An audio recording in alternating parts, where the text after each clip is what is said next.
Hello everyone and welcome back to episode number 8 part 3 of the video series. In this particular part we would be covering day number 27's last destination, which was Ksheera Ramalingeshwara Swami temple at Palkollu. We could not visit that in the morning because Palkollu is a very congested city and driving through your vehicle is not a very good idea.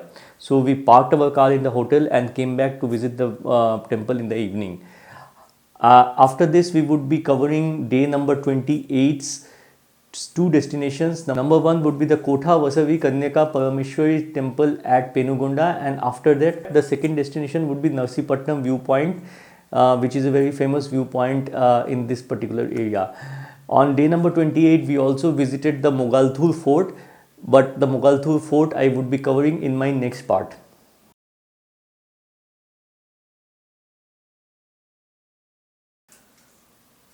Ksheera Ramalingeshwara Swami temple.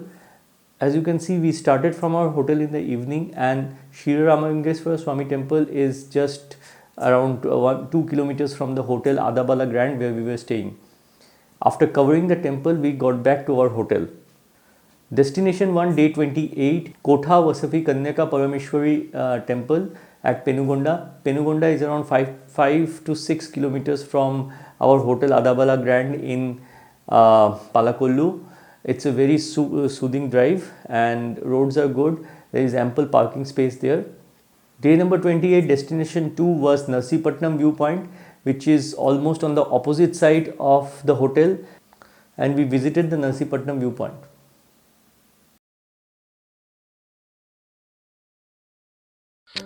Our final destination of day 27 was the Ksheera Ramalingeshwara Swami temple at Palkollu. We tried it in the morning after covering Antarvedi, but we found out that there was no. Palkollu is a very busy city and it is hardly possible to park our car. So we went back to the hotel and were back to visit Ksheera Ramalingeshwara Swami temple in the evening in an auto. Talking about Palkollu a bit, Palkollu is a town and the administrative headquarters of Palkollu Mandal in Narsapuram Revenue Division in West Godavari district. It is situated in coastal Andhra region of the state.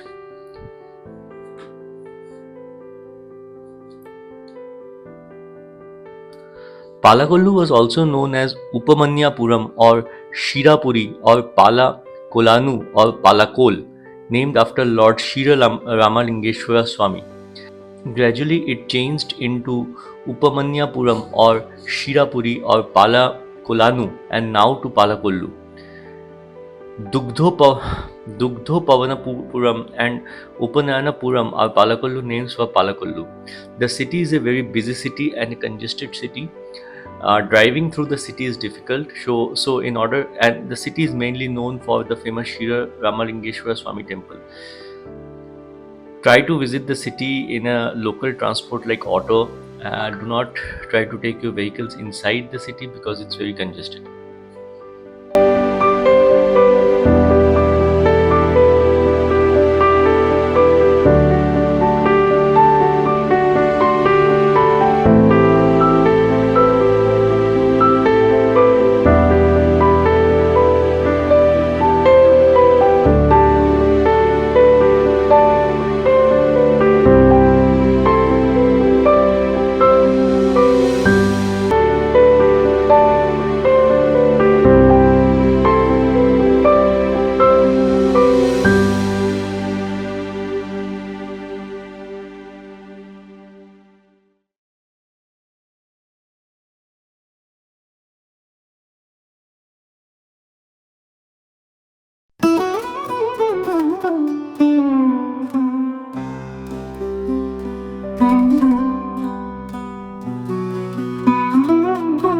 The Ksheera Ramalingeshwara Swami temple, located in Palkollu, West Godavari district, is one of the Pancharamam Kshetras. The temple lies 85 kilometers from Eluru, 67 kilometers from Rajamundry, and 138 kilometers from Vijayawada, and 97 kilometers from Kakinada. Bhimavaram, which is also a temple city, is around 22 kilometers from Palkollu. The Shivalingam at this temple was installed by Lord Vishnu. The temple tower is one of the tallest among the temple towers in Andhra Pradesh.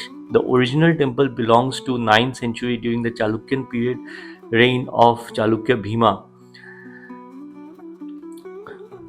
The temple is one of the most powerful Shiva temples in southern India from the Pancharamam Kshetram. The remaining four are Somarama temple in Bhimavaram, Draksharamam temple in Draksharam, Kumaramam temple in Samalkota, and Amarama temple in Amravati, Andhra Pradesh. Out of these three of the temples I have already covered in my previous episodes. The Gostani river flows through Palkollu and there is a Sangam confluence near Narsapur with the Godavari river. The Narsapuram river viewpoint I would be sharing at the end of this video. From from the from the confluence, the river empties itself into sea at Antarvedi. The lingam can be seen from the windows of the sanctum from all four sides. The temple complex has many shrines for many gods and goddesses like Surya, Parvati, Lakshmi, Nagareshwara, Ganesha, Vibhadra, the eight Matrikas, Durga, Brahma, Saraswati, Kartikeya, Bhairava, Nagadeva, Nataraja, Dattatreya, Nageshwara, Shani, Krishna, and Radha, and Shiva.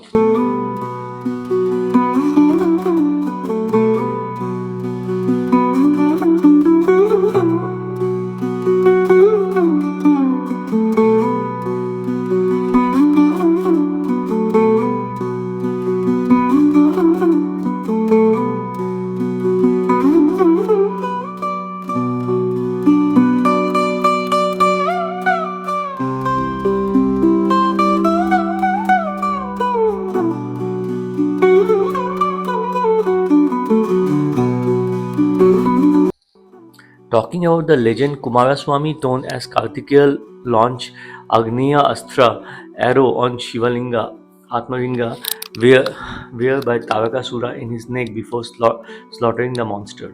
The Shivling split into five fragments and one fragment had fallen in Somarama. The fragments fallen on earth started to grow up towards Kailash.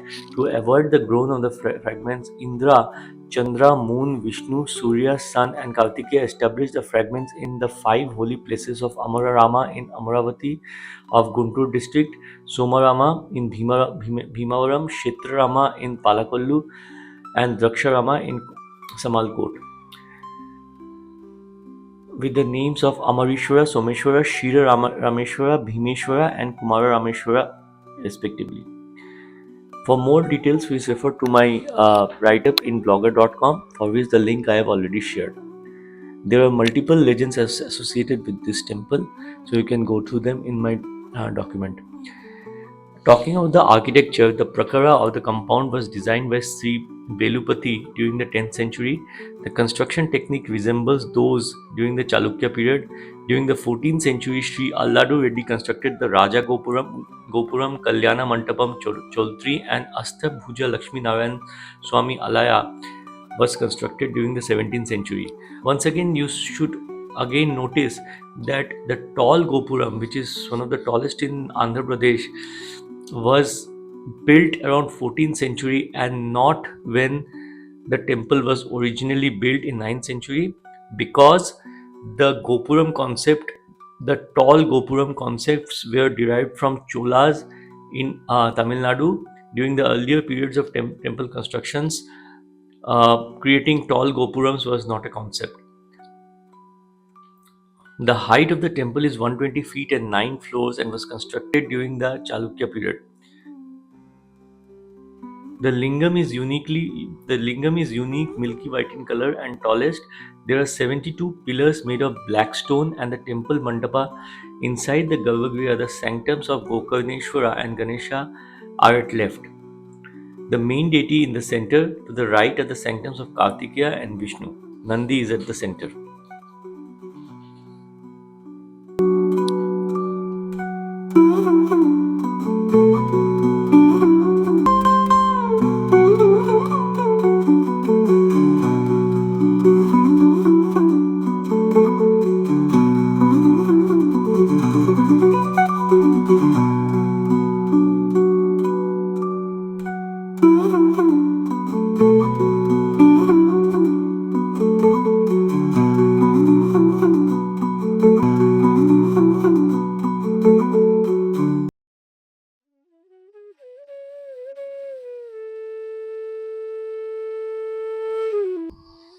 Day 28, and our first destination was Kotha Vasavi Kanyaka Parameshwari Temple at Penugonda. Penugonda is the birthplace. Penugonda is the birthplace of Vasavi Matha, the holy Sri Vasavi Kanyaka Parameshwari temple, which finds mention in various ancient religious texts. Vasavi Kanyaka Parameshwari is a Hindu goddess primarily revered by Komati community of Andhra Pradesh. She is primarily recognized by her adherents as a Kanyaka form of Parvati and sometimes also identified as a form of Lakshmi in Vaishnava tradition.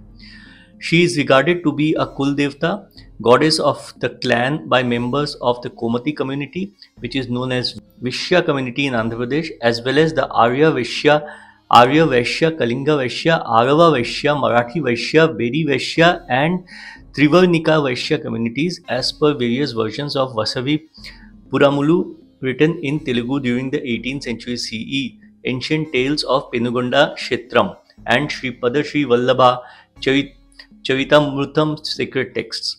The Jaina Komatis venerate her as Shanti Mata Vasavi, who is regarded to have promoted ahimsa for the benefit of all mankind and averted warfare and loss of life through peaceful means. The legend says that Vasavi Kanyaka Paratneshwar, Paratneswari was famous for her beauty. The holy temple enshrining the triple deities Sri Nagareshwara Swami, Mother Kanyaka Parameshwari, and Mahisasur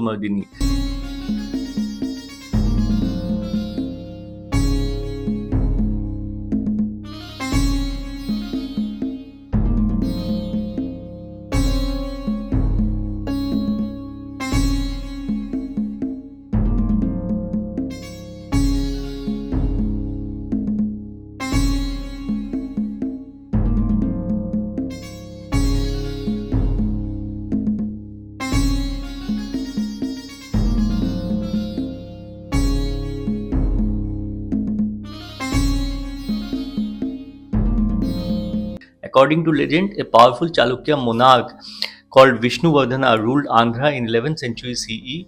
During this period, a prominent Vaishya named Kusuma Shreshti lived at Penugonda under the king's domain. Due to his wisdom, the king treated the man like a chieftain. Due to his childlessness, the merchant prayed to Virupaksha, who blessed him with a son, Virupaksha, as well as daughter Vasavi, who grew up to become comely and pious maiden. She caught the attention of the king, who wished to marry her. Despite the fact that her parents objected to the match, they could not dissuade the king of his desire. On the day of her wedding, the bride, her parents, as well as the leaders of the community's 102 Gotras showed their opposition by leaping into the Homam fire, performing the act of Agni Pravesham. After her death, Vasavi's soul was sacrificed at Penugonda and elevated to the status of deity. Uh, the legend is long. To further know about the legend, please refer to my write-up in blogger.com, for which the link I have already shared. Culturally and traditionally, Shaivism, Vaishnavism, and Jainism all are prevalent here. Uh, Talking about the architecture, the temple is built in strict accordance with Vastu Shastra, and so processing study prakars or tall gopuras, spacious courtyards, several mini shrines, Vastu Garbhagrihas, grand Mukhamandapas, etc. faces east, and a tall tower surmounting over the broad Mahadwara beckons the visitors with its beautiful sculpture pieces adorning it from top to bottom and all four sides too. In front of it lies a vast courtyard with several building houses, the office room, choultry, and quarters of the staff. In the second prakara, there are many mandapams installed with adorable deities like Vinayaka, Navagrahas, Lord Venkateshwara, and Kalabhairava, besides the exquisitely made colorful statues of Mother Kanyaka Parameshwari standing in fire pit with parents by her side and a beautiful mirror house. There is a new Kanyaka Vasavi temple which is being built around 100 meters from the temple, and that temple is also worth visiting.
10 kilometers south of Palkollu is the famous Narsapur Revu and Godavari viewpoint along with the Pushkar Ghat. This is a ferry ghat where one can ride across the river with heavy automobiles like cars, autos, tractors, so that they do not have to take the longer route via East Godavari to go to Antarvedi, and they can directly reach Antarvedi temple from here. This is a very peaceful place with a very peaceful view of the Godavari river, and it is very beautifully maintained with a very small temple around. The waiting period for the ferries is around 30 minutes. So if you are staying in Palkollu, this is a must visit place. There are ample shops around the river view from where one can purchase, buy things, local things.